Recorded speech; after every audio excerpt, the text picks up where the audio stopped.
There's a spreadsheet in front of you, and she's wrong. Not just any wrong. Wrong in a way that makes your stomach turn. 2,300,000,000 yen. A number that doesn't add up. A number that shouldn't exist in any of the accounts you manage. You're an accountant. You've been managing the money for one of the most powerful Yakuza factions in Osaka for 2 years. You know every penny that comes in, every penny that goes out, except for that one.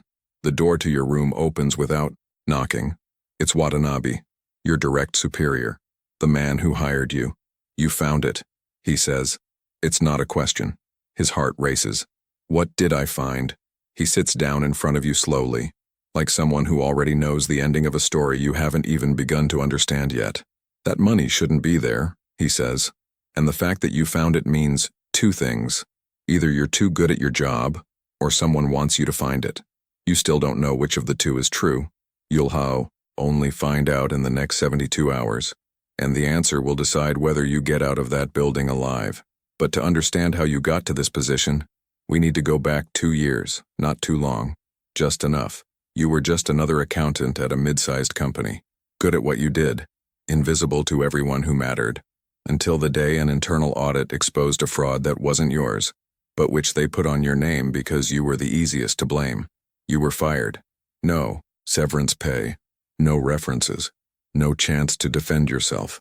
2 weeks later, unemployed and with your account overdrawn, you received a call from a number you didn't recognize. "We know what happened to you," the voice said. "We know it was unfair, and we know you're too good to stand here." You never knew how they discovered your story so quickly. That should have been the first sign. You didn't refuse the invitation. How could you? They were offering exactly what the world had taken from you. Value, recognition, a place where your competence mattered more than your origin. What you didn't know, something you would only discover much later, is that the dismissal was never an accident. It was a test, and you passed. If you enjoy stories about power, survival, and the behind-the-scenes worlds that few people know, subscribe to the channel. Every week, you'll experience a new life. Returning to the present, Watanabe is in front of you, and the clock has already started ticking. You have until Friday to find out where that money came from, he says. If you don't find out, someone will assume you put it there. You feel the ground disappearing beneath your feet. What if I find out? Watanabe stands up, adjusting his jacket. Then you discover that this work has layers you never imagined. He leaves. You look at the spreadsheet again. 2,300,000,000 yen that shouldn't exist. And you have 72 hours to find out why. Or you'll be the answer to a question you don't even know anyone is asking yet. You spend the first night sleepless, reviewing every transaction from the last 6 months. Nothing beats it. The money appears out of nowhere in an account in Macau, passes through 4 shell companies, and disappears before you can trace its final destination. The following morning, exhausted, you decide to do something you've never done before. Access the organization's central system without explicit authorization. That's where you find the first piece of the puzzle. The money is not stolen, it's a test.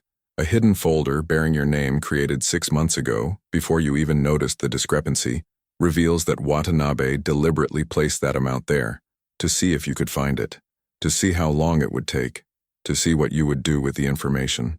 You have 2 choices now: reporting that you discovered the test, and admitting that you hacked a system you shouldn't have accessed, or pretend to still be searching, buying time, hiding what you know.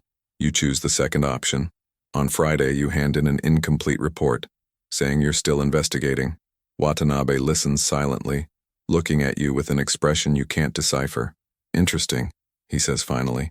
Most people would have given any answer just to get rid of the pressure. You preferred to admit that you still don't know. He opens a drawer and takes out a card. This means you understand the first rule of this job. Never lie with an "ooh" answer. Lie silently if necessary, but never invent an answer you can't prove. The card has an address, an office on a floor you never knew existed inside the building. "Tomorrow, 8 in the morning," he says. You passed the first test. Now the real work begins. You leave that room feeling 2 things at the same time. Pride, for having passed something you didn't even know was being evaluated, and fear, because now she understands that her every move, from day 1, was being watched. You don't yet know how many other tests exist, or how many times have you failed without realizing it. The next day, on a floor you never knew existed, Watanabe introduces you to a room full of monitors, each displaying the cash flow of a different part of the organization. "Welcome to what we really do here," he says. "For the first time, you understand the true magnitude of what you are about to manage, and it's bigger, much bigger, than anything you imagined." 3 months pass. You've already mastered the basic structure, how to move money between countries without raising suspicion, how to create companies that exist only on paper, how to make billions of yen disappear and reappear clean on the other side of the world. You're good at this, good enough that, on any given Tuesday, Watanabe will give you access to something he's never given to anyone of your level before: the personal account of Kaicho, the supreme leader of the organization. "This stays between the two of us," he says. "No one else knows you have this access, not even the other Oyabuns. You understand immediately that you have just been given a power that is far too dangerous for the position you hold. The following Thursday, you notice something you wish you'd never seen: a transfer of 800 million yen from Kaicho's personal account directly to an account you don't recognize, without authorization. No record. Someone is stealing from the most powerful man in the organization and using the very system you run to do it. Your first instinct is to report it immediately, but something makes you stop. If you report it, and you're wrong about who did it, you might be accusing the wrong person, and that wrong person might be someone powerful enough to make you disappear before you can explain yourself.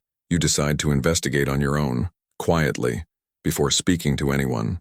What you don't know is that this decision, to investigate alone, without telling anyone, is exactly the kind of decision that separates those who rise quickly from those who disappear just as quickly.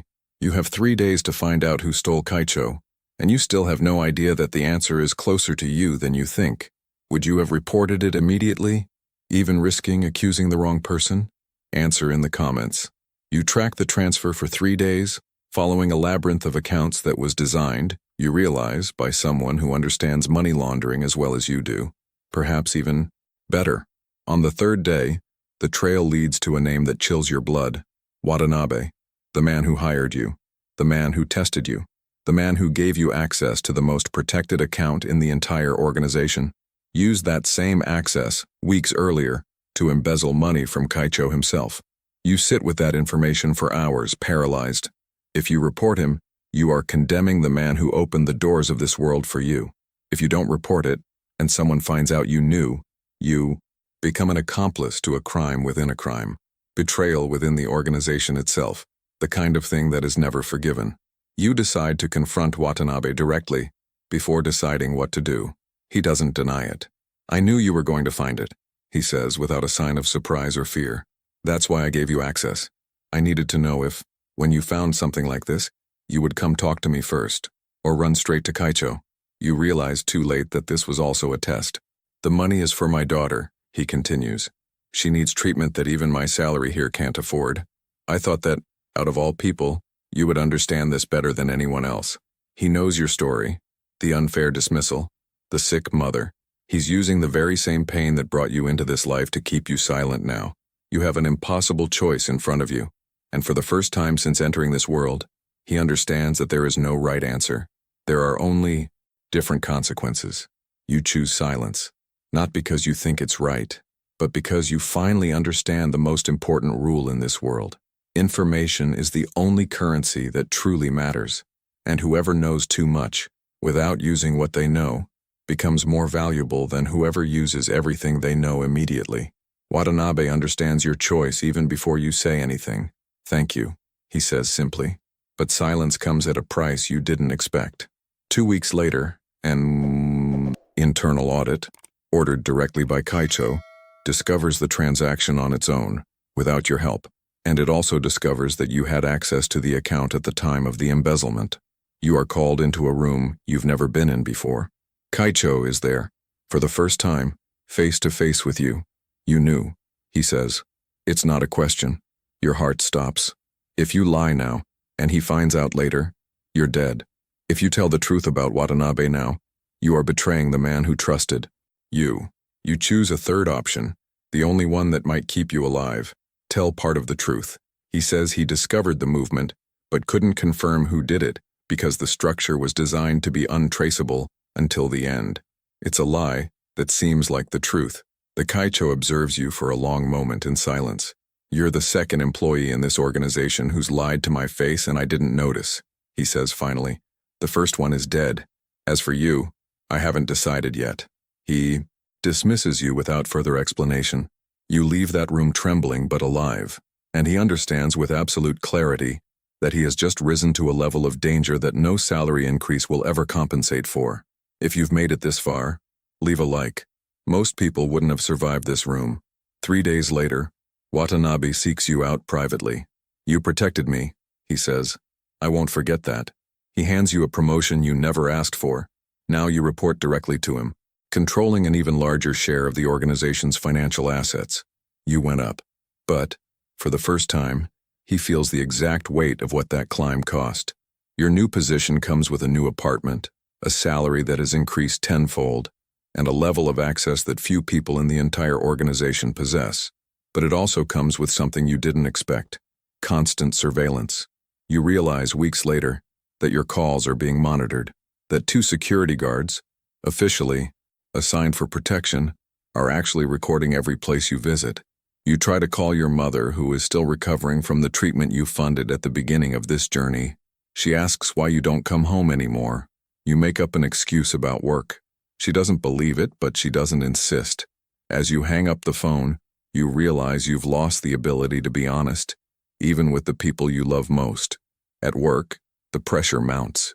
You now manage not only the organization's money but secrets that, if leaked, could destroy alliances built over decades.